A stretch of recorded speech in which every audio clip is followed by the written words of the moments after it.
Hello, everyone. Good morning, good afternoon, good evening, depending on the time you'll be watching this session. Welcome to the newspaper review for the 16th of January 2024. I am Ayo and I will be reviewing with you today. But before we go into all that we have for you today, let's go on a quick break and we'll be right back.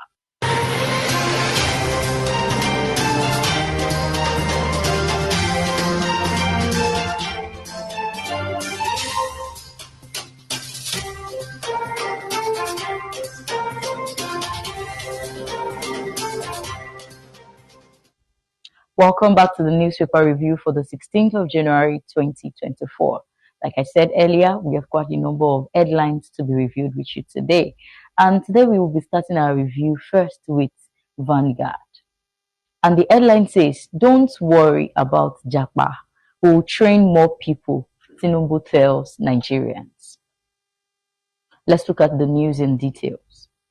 President Bola Tinubu has asked Nigerians not to be worried about the mass exodus of young professionals to other countries. Japa is a local parlance for mass exodus of skilled professionals seeking greener pastures abroad.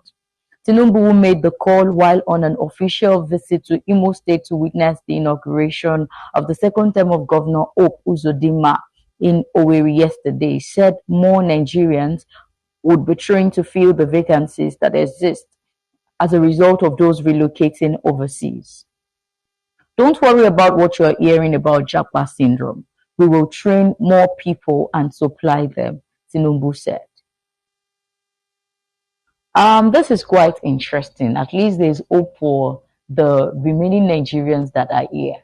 But I would like that we point out at one or two things. One of the reasons why Nigerians are jackpying is simply for greener pastures. Greener pastures. And this brings me to tackle the question, tackle what Tinubu said, that he said they are going to train more Nigerians. Now, I feel like beyond training, more Nigerians should get to know what they stand to gain after being trained. After being trained, are they still going to earn meager like they were earning before? Are they still going to be in the same position as they were before? Because currently, as we speak, we just need to tell ourselves the truth. And the truth is that the economy of the country is not stable. So after being trained, are they still going to remain at the same spot that they were before they were trained? So more Nigerians need to get to know what they stand to gain after being trained. If not, the level of people leaving this country will not reduce, because people want something good for themselves. People want something good for their family members. Things are getting inflated by the day in the country. Even after they are trained and they are still earning the same amount that they were earning before, and the rate at which things are getting expensive is increasing by the day. How do you want Nigerians to still stay in an economy like this? I will leave you to ruminate on that as we go to the second headline, which is taken from The Punch. And it says, IYC attacks Diri for asking FG to scrap pipeline contract.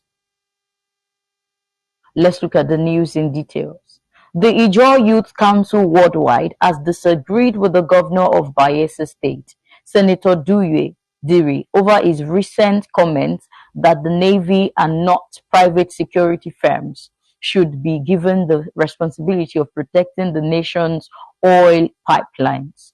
The IYC, in a statement on Monday by its spokesman, Binibai Princewell, described Diri's comment as highly unpatriotic and purely against the self-determination and resource control agenda of the Ijaw Youth Council as contained in the Kaima Declaration of 1998. Diri had last week criticized the federal government's maritime protection policy of engaging non-state actors to secure the maritime environment of the country. The governor, who spoke at the government house in Yenagoa during the courtesy visit of the Chief of Naval Staff, Vice Admiral Emmanuel Ogala, called on the federal government to review the security strategy, stating it was a policy decision the government would later regret to have adopted in its effort to secure economic assets in the nation's territorial domain. But reacting in a statement on Monday, the IYC said the restatement was too weighty to be ignored because such is coming from the Governor General of Ijaw Nation, who is supposed to at all times protect the interest of our people in the Nigerian state.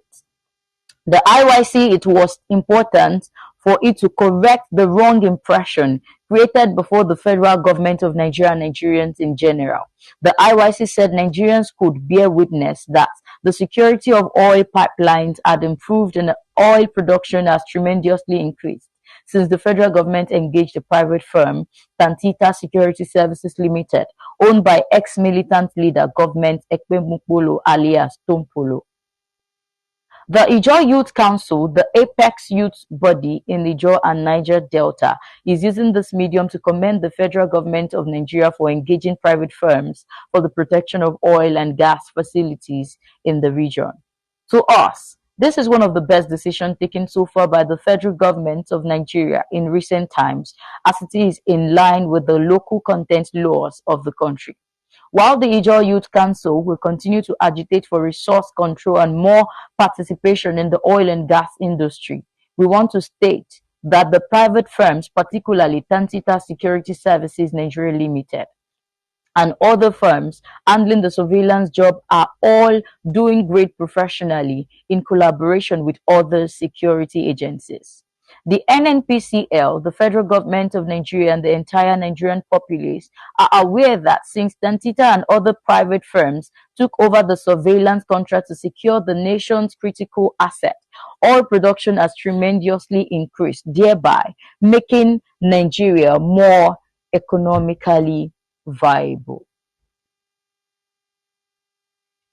And this brings me to say that for something like this to be coming from the governor of a state, that means there is more to be researched. There is more for us to know.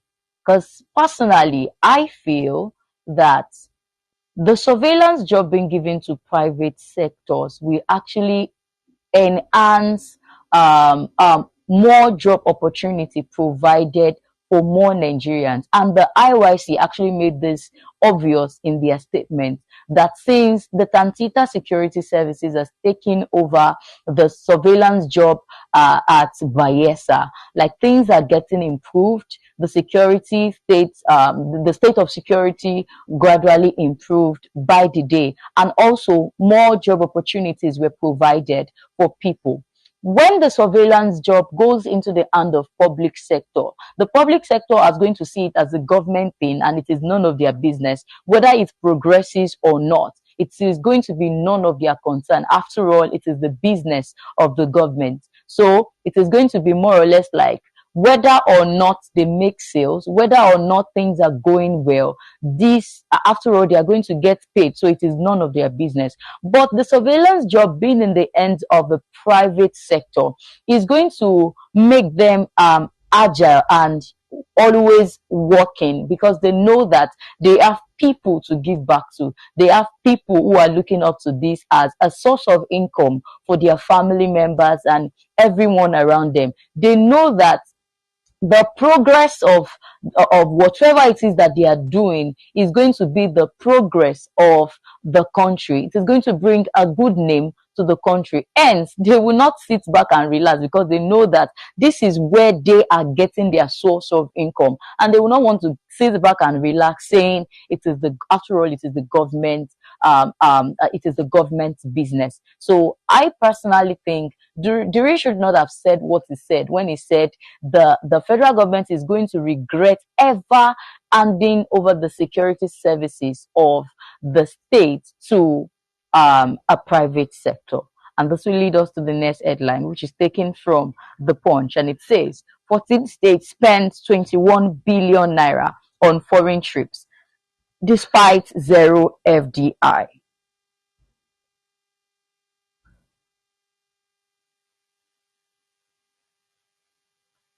Let's look at the news in details. And it says, despite spending at least 21.4 billion on foreign trips in the last 3 years, 14 state governments have failed to attract any form of foreign investment into the domains. The states in question are Bauchi, Bayelsa, Benue, Borno, Cross River, Ebonyi, Edo, Gobe, Imo, Jigawa, Nasarawa, Taraba, Yobe, and Zamfara. Between 2021 and the third quarter of 2023, the state failed to attract any of the $14.85 billion that foreign investors channeled into Nigeria. Between 2021 and 2023, Bauchi spent 3.81 billion naira on foreign trips without having anything to show for it. Bayelsa spent 1.99 billion, Benue spent 1.33 billion, Borno spent 1.73 billion naira. Cross River spent 663.16 million naira. Ebonyi State spent 1.1 billion naira. Edo spent 1.77 billion naira. Gombe spent 32.9 million naira. Imo spent 541.23 million naira. Jigawa spent 1.10 billion naira. Nasarawa spent 541.26 million naira. Taraba spent 2.52 billion naira. Yobe spent 1.24 billion naira. And Zamfara spent 2.77 billion naira. Now, I would like to ask all Nigerians that if you are the one that want to invest in a state and the security of the state is not stable, the lives of the individuals of the state is not guaranteed for safety, will you still be eager to invest in such a state? I'll leave you to ruminate on that. I believe investors want to invest in something viable. They want to invest in something that they know will bring increase, that will yield quite a number of interest for them. And if we look at the current condition of all of the states that is mentioned, these are states that we practically hear cases of abduction, kidnapping, and all sorts of atrocities are being committed in these states. And you expect investors to come and invest in these states. And this leads me to talk to the federal government on this, that if we can increase the security, the state of security in this country, we'll have more people who will be willing, we'll have more outsiders, we'll have more foreign countries who will be willing to invest in whatsoever it is that we want them to invest in this country. No country, no foreign country is ready to invest in something that they know will not yield increase to them. No foreign countries will want to invest in a state that they know that by the time they are done investing, there's tendency they lose their lives, there's tendency they lose their money, there's tendency they lose one or two things that they hold as important to them.